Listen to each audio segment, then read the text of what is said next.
SAT exam is getting harder every month. बहुत सारे students बोल रहे हैं कि अब actual test official practice test से भी ज्यादा हार्ड आ रहे हैं। Today I am going to show you 3 hard questions that you expect to see on your next SAT. So this is how the first question looks like. But before we start, understand कि set एक standardise test है। इसका मतलब आपको सारे question types जो exam में आ सकते हैं उसकी तैयारी करनी पड़ेगी। And the best way to do that is to solve these with me. And I will also share Desmos hacks to solve these problems in a very easy way. ये questions actually में इतने difficult नहीं है, but they have all been added recently. तो एक बार अगर आप ये क्वेश्चन देख लो मेरे साथ सॉल्व करके, you will be able to solve them in a breeze on the actual exam. So let's get straight into it.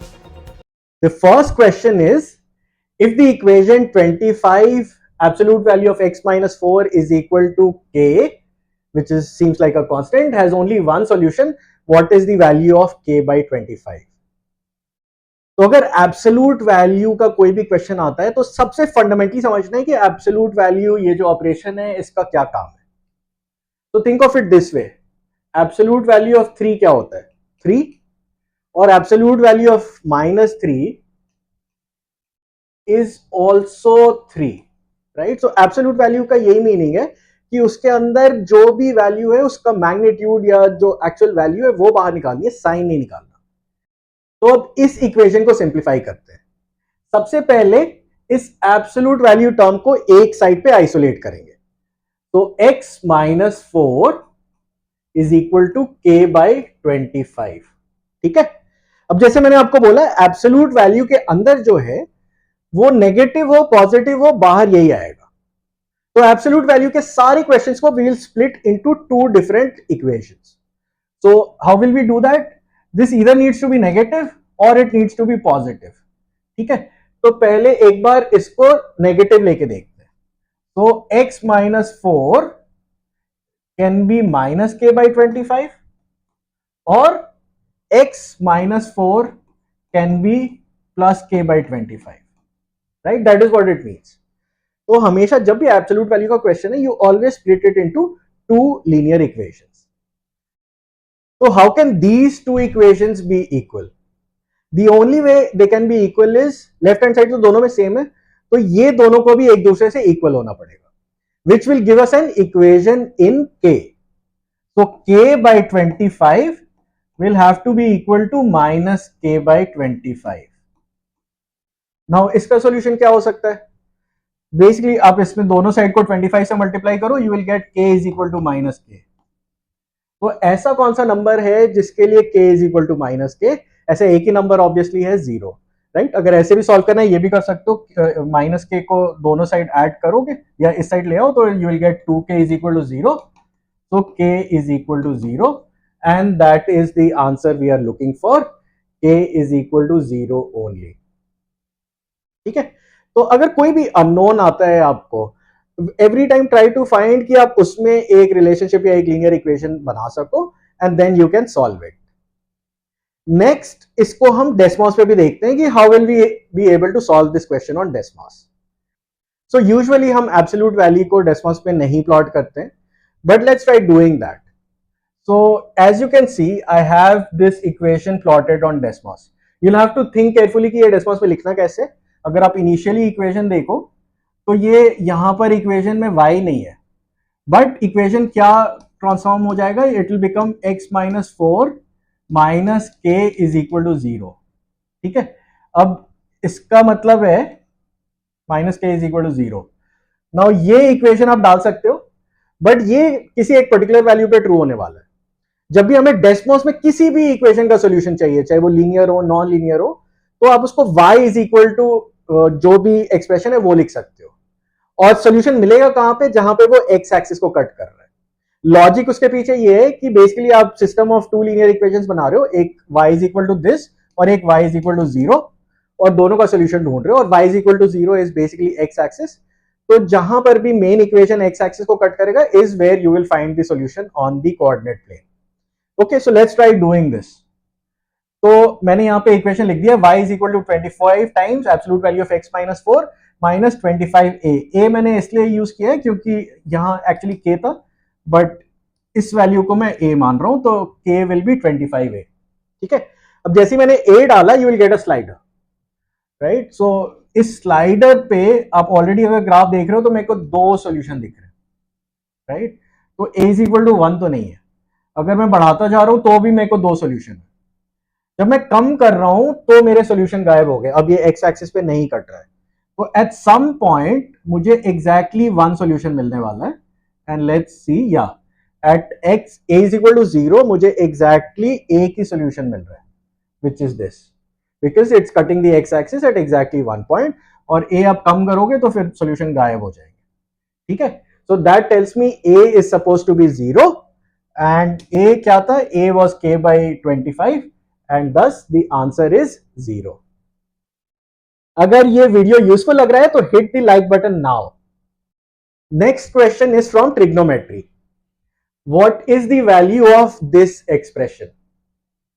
जब आप ये एक्सप्रेशन देखो तो यहां एक साइन भी है, कॉस भी है. Lot of times you will think कि कोई ना कोई ट्रिग्नोमेट्रिक आइडेंटिटी लगानी है, बट एग्जाम जो है उसके सिलेबस में इतने सारे ट्रिग्नोमेट्रिक के कॉन्सेप्ट हैं ही नहीं. आई जस्ट शो कौन से कॉन्सेप्ट हैं. There are only four things that you need to know for the SAT exam trigonometry. पहला है पाइथागोरियन थ्योरम, सबको आता ही होगा. दो साइड दिए राइट ट्राइंगल के, तीसरी साइड कैसे निकालनी है. दूसरा कॉन्सेप्ट है ट्रिग्नोमेट्रिक रेशियो समझना, sine theta, cos theta, tan theta होता क्या है किसी राइट ट्राइंगल में, उनके फॉर्मूलेज क्या है. तीसरा कॉन्सेप्ट है special right triangles. If you have right triangles that have the special angles, 30-60 है या 45-45 है, तो ये साइड के रेशियोज क्या होंगे, और इसी से आप कॉस साइन टैन भी निकाल सकते हो इन दो स्पेशल राइट ट्राइंगल्स के लिए. एंड इंसिडेंटली ये डायग्राम और ये डायग्राम एग्जाम के रेफरेंस शीट में भी है, so you don't need to remember them. जो चौथा कॉन्सेप्ट है, fourth concept that's tested and that's the only trigonometric identity that you need to know is this, sine of A is equal to cos of 90 minus A. इस पे सोचना कि ये identity आई कैसे. This is one of the simplest trigonometric identity. But let's go back to our question. So अब जैसी question मिले, the first thing you should think is कि कौन सा वाला ट्रिग्नोमेट्री का कॉन्सेप्ट लगा के इसको सॉल्व करें. तो ये देखने में वैसा लग रहा है, right, sine of A cos of 90 minus A, वैसा क्वेश्चन लग रहा है. सो कहीं ना कहीं that's going to be used. So we just noted sine of A is equal to cos of 90 minus A, right. Complementary angles का sine और कॉस बराबर हो जाते हैं, तो वही चीज है यहाँ पे. तो sine of x will actually be sine of x, और cos of 90 minus x actually sine x के बराबर है. Similarly sine of 90 minus x cos x के बराबर है, right. So what do we get, sine x times sine x, right, sine x का square plus cos x का square, और यही निकालना है. ठीक है, अब इसको बहुत सारे तरीके हैं करने के. एक तो आप ये सोचो कि एक्स के बारे में कुछ भी नहीं बताया हुआ है, x is completely unknown, they still expect this whole expression to have one unique answer, one definite answer. इसका मतलब आप कुछ भी एक्स डालोगे आपको सेम ही आंसर मिलने वाला है. ठीक है, वील गो देयर, बट एक बार ये सोचते हैं साइन और कॉस का डेफिनेशन लेके let's try to solve this.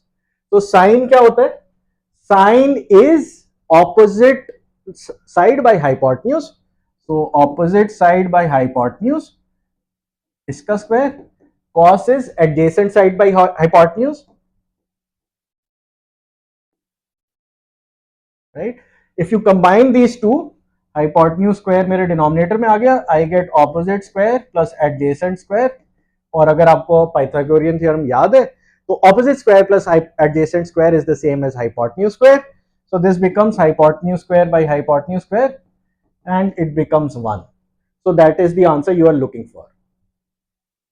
Another way, like I said, कि अगर आइडेंटिटी है और एक डेफिनेट आंसर है, दैट मीन्स एक्स की कोई भी वैल्यू आप लोगे you will get the same answer.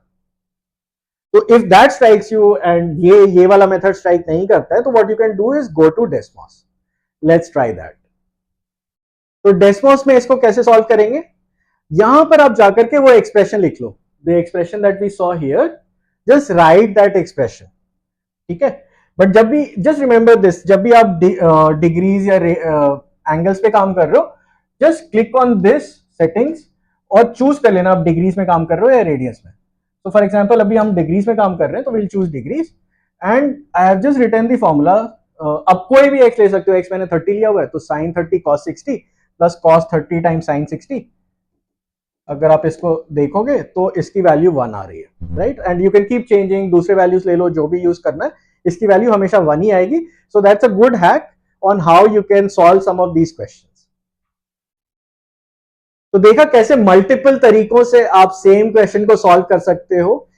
As long as you know the approach, the right ways to solve every question, you have seen them, you will do very well on the exam. अगर आप ये और सीखना चाहते हो, you can buy our SAT online course. इसमें क्या क्या है? We have 300 plus exclusive online videos, practice questions, a number of practice tests, and much more. और हमारी वेबसाइट पे काफी इंटरेस्टिंग फ्री स्टडी मटेरियल भी है. If you are interested, do check out the link in the description. And you can also buy the course if you want. The last question we have is, a polygon has exactly 97 sides. If the measure of each of the 97 interior angles of this polygon is 180p, what is the value of p? अब ये क्या concept test कर रहा है? You need to know polygon में angles कितने होते हैं. इसका एक फॉर्मूला है, बट अगर if you don't remember the formula, I'll just give you a way how to think about it. तो सबसे जो छोटा पॉलीगॉन है 3 साइडेड पॉलीगॉन ट्राइंगल, इसका सम आपको पता होगा 180. क्वाड्रिलैटरल का सम है 360. और जैसे जैसे आप साइड्स बढ़ाते जाते हो, यू कीप एडिंग व्हाट,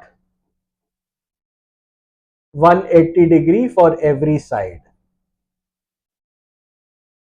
ठीक है. So that is the way. अगर even if you don't remember the formula for interior angles of the polygon, this is the way to kind of figure out कि क्या formula होगा interior angles of a polygon का.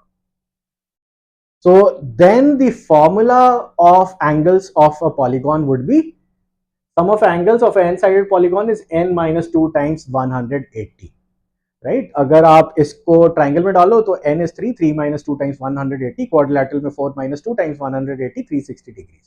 That's the formula. So now let's use that formula here.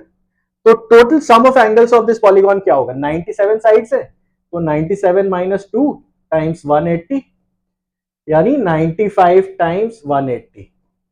ठीक है. और angles कितने होंगे polygon में? 97 एंगल्स होंगे. ठीक है. सो ये टोटल एंगल्स है 95 टाइम्स 180, 97 एंगल्स है. तो ईच एंगल क्या होगा? एवरेज